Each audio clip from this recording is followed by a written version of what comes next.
सभी का स्वागत है आपके अपने YouTube channel mission civil services पर।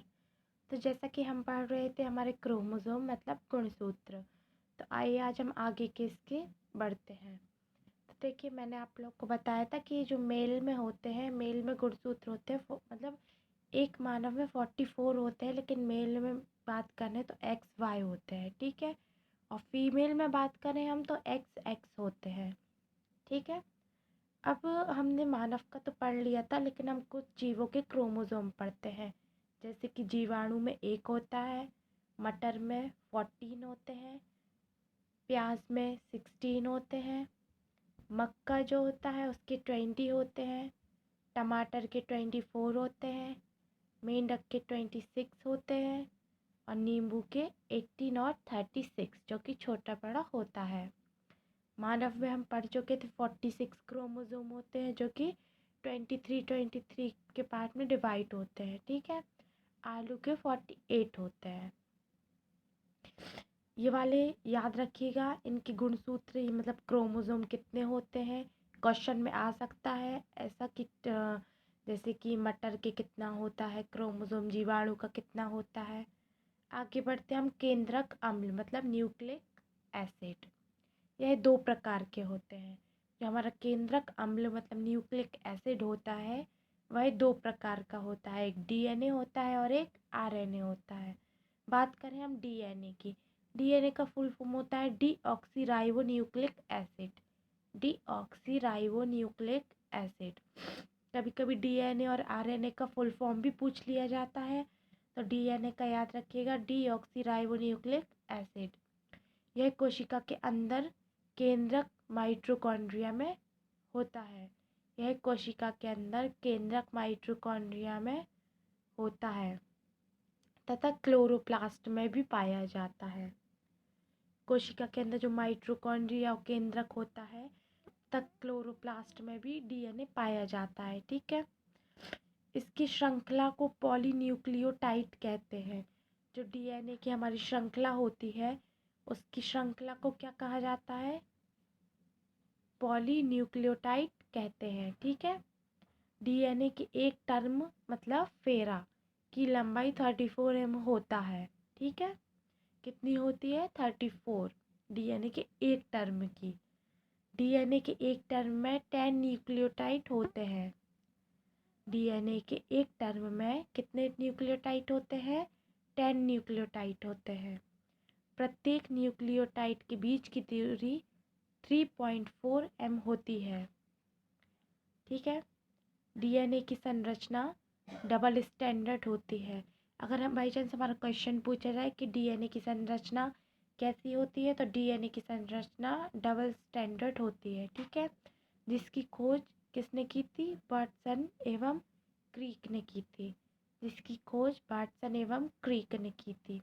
ये हमारी देखिए डीएनए की संरचना, इसकी देखिए ये बना हुआ है हमारा, इसके बीच की दूरी भी दी गई है और इसकी संरचना डबल स्टैंडर्ड होती है, देखिए ये दी हुई है, ठीक है। ये होती है हमारी डीएनए। तो ये याद रखिएगा कि देखिए डीएनए के एक टर्म मतलब फेरे की लंबाई 34 एमिट होती है, ठीक है। और डीएनए के एक टर्म में 10 न्यूक्लियोटाइड होते हैं। डीएनए के एक टर्म में 10 न्यूक्लियोटाइड होते हैं। डीएनए की संरचना डबल स्टैंडर्ड होती है। आरएनए और डीएनए में कंफ्यूज मत होइएगा, क्योंकि ये दोनों क्वेश्चंस आते हैं कि डीएनए की संरचना और आरएनए की संरचना। तो हमें याद होना चाहिए कि डीएनए की जो संरचना होती है वह डबल स्टैंडर्ड होती है। जिसकी खोज किसने की थी, इसकी खोज करता ज़रूर याद रखिएगा कि डीएनए की खोज किसने की थी, वाटसन एवं क्रीक ने की थी। वाटसन एवं क्रीक ने की थी। जो जो इम्पोर्टेंट है उससे अंडरलाइन करते जाइएगा, वैसे मैंने अंडरलाइन कर दिया है। और ये क्वेश्चन आ चुका है, इसकी श्रृंखला को क्या कहते हैं, ठीक है। तो ये भी याद रखिएगा, इसकी श्रृंखला को पॉलीन्यूक्लियोटाइड कहते हैं। जो हमारा डीएनए होता है, डीएनए की देखिए जो ये संरचना बनी हुई है, ये डबल स्टैंडर्ड जो इसकी संरचना होती है उसकी श्रृंखला जो होती है इसे क्या कहा जाता है, इसे पॉलीन्यूक्लियोटाइड कहा जाता है। ठीक है, तो ये याद रखिएगा, डबल स्टैंडर्ड होती है, ठीक है, जिसकी खोज वाटसन एवं क्रीक ने की थी। अब आता है एडेनिन तथा थाइमीन में डबल हाइड्रोजन बॉन्ड होता है, ठीक है, एडेनिन तथा थाइमीन में डबल हाइड्रोजन बॉन्ड होता है। देखिए यहाँ पे जो है हमारा, यहाँ जो डबल हाइड्रोजन बॉन्ड बने हुए हैं, यहाँ होता है एडेनिन, ठीक है, और थाइमीन। ये देखिए ऊपर भी हमारा डबल बॉन्ड बना हुआ है, नीचे भी डबल बॉन्ड बना हुआ है। तो जो हमारा एडेनिन और थाइमीन होता है, इसमें हमेशा डबल बॉन्ड ही होता है, ठीक है। अब हम बात करें ग्वानिन, ये हो गया एडेनिन और थाइमीन ऊपर, ठीक है। अब नीचे हमारा आता है ग्वानिन, जिसमें कि हमेशा याद रखिएगा हमारी जो ग्वानिन होती है इसमें हमेशा ट्रिपल बॉन्ड होता है, ठीक है। इन तीनों में कंफ्यूज मत होइएगा। सबसे ऊपर एडेनिन, उसके नीचे थाइमीन, ठीक है।